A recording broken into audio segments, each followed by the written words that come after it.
Welcome to Whiskey's a Journey. My name is Peter Fastiano. Today is Monday, where I take a whiskey and I do an in-depth review. Today on the table, we are doing the Maker's Mark Cellar Aged 2025 release. Just like always, we're going to pour it, nose it, taste it, talk about it a little bit. I'm going to add some water to it, and then if you stick around until the very end, I'm going to give this thing a score.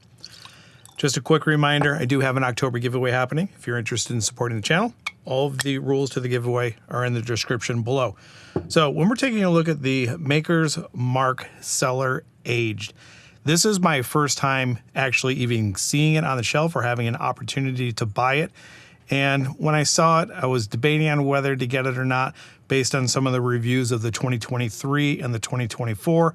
But based on me never having it and had that curiosity, I decided to go ahead and purchase it. So really quick, the stats on this, we're looking at 112.9 proof. It's a Kentucky Straight Bourbon, and it's a blend of 74% 11-year, 10% 13-year, and 16% 14-year. 750 milliliter bottle, and I ended up paying a healthy amount. It's $209.99. I'm in Phoenix, Arizona, if you don't know. And the Maker's Mark mash bill, got to take a look at it. 70% corn, 16% red winter wheat, and 14% malted barley. I do smell oak. That is one of the first things that jumps out of the glass. And then right behind that, I get a sweet butterscotch note, some vanilla, and way behind it, just a faint, like it comes and goes pretty quick. I get like a strawberry blueberry note, which I absolutely love. I mean, on the nose, it smells wonderful. There is a tinge of something, and I know people have said that Maker's Mark has like a, did they say it like a sour milk? There is a twinge of something. I don't want to peg it as sour, but there is maybe a wheat funk that comes through. But there is something that I can't quite put my nose on when I want to pinpoint that tinge of something. So maybe wheat, maybe sour milk, whatever that is. I can't quite pinpoint exactly what it is, but I know it's something that I get in this that I don't get in other things. Smells good. So let's go ahead and get this thing on the palate. Cheers, everybody. Oh yeah. So as faint as that blueberry note was on the nose, it is coming through like crazy on the palate. Really good amount of oak. That oak tannin note is really sinking in underneath the tongue, followed by butterscotch, vanilla. There's a cola note along with some chocolate.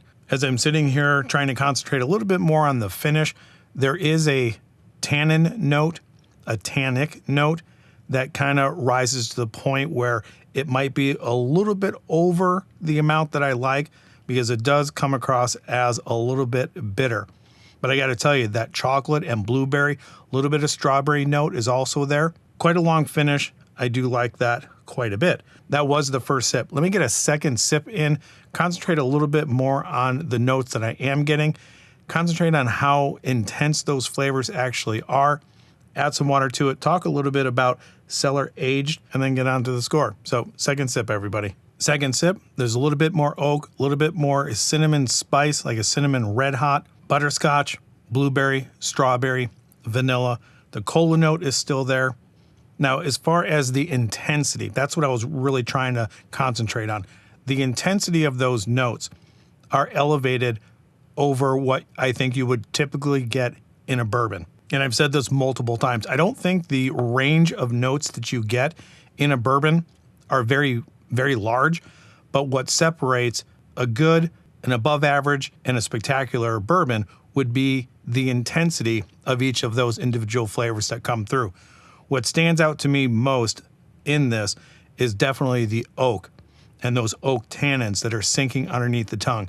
I think that is the dominant note for me. And then after that kind of goes away, then I have a very subtle blueberry and strawberry note that just kind of accents that bitterness. And then as it travels back, that cinnamon spice kind of reintroduces itself along with those cola and chocolate notes. So this does develop from the arrival to mid palate to finish.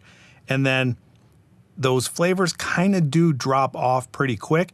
And what I'm left with is an oaky, tannin, slightly bitter note that doesn't go over the top, but it just kind of sits there and lingers.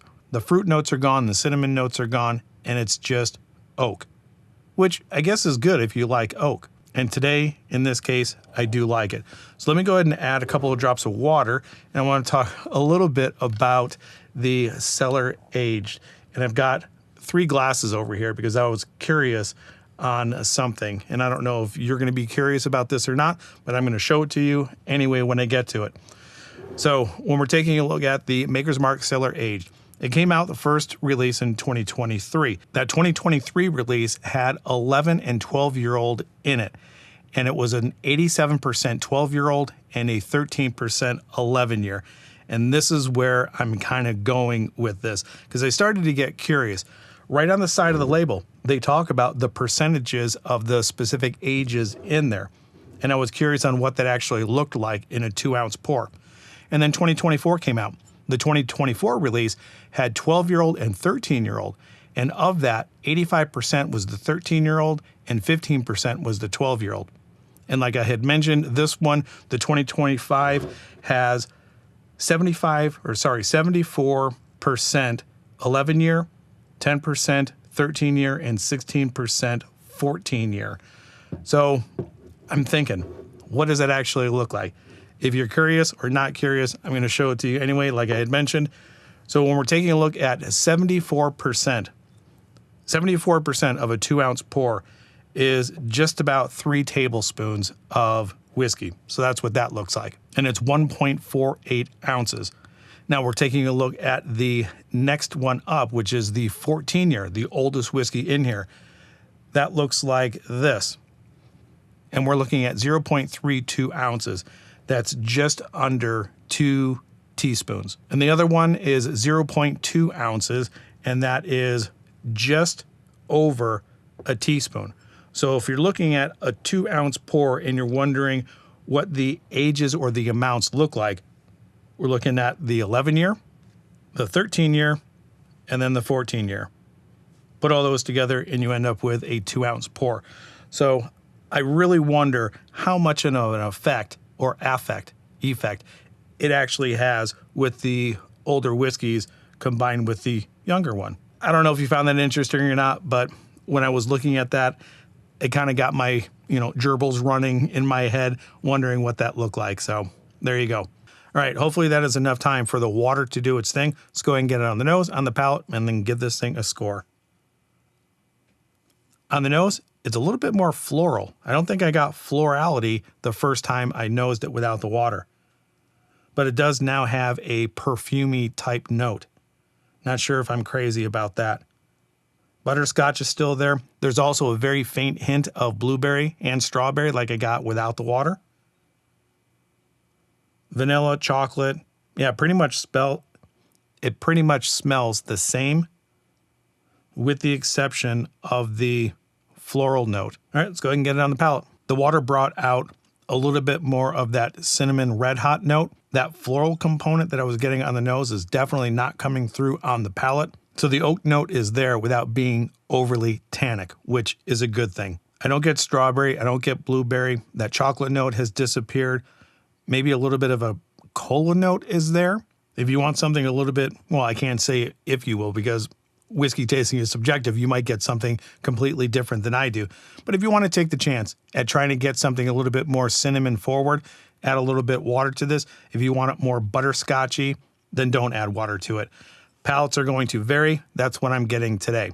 So if you're new here, I rate everything out of 5 stars. I'm going to give this a 3.95. I pretty much like everything about it with the exception of the price. When you're getting into the $150, $180, $200 mark, I think there's diminishing returns. I don't really think anything at that price is going to be worth it. But I am happy that I have the bottle. I'm happy with what's in the glass. Do I think it's worth $200? Absolutely not. But price aside, I think what's in the glass is hitting me at about a 3.95. Like I mentioned, I don't have the 2023 or the 2024 release. If you have, please let us know. People that are watching, let us know in the comments down below which version you like the most. If you made it this far, do me a favor, like, subscribe, share, do all those things that YouTubers ask you to do. If you made it this far and you do like what I'm doing here on the channel, do me a favor, subscribe to the channel if you're not already, and turn that bell notification on because I produce videos every Monday, Wednesday, and Friday. All right? So wherever you are at in your journey, I hope you're enjoying it, and we'll talk to everybody later. Bye.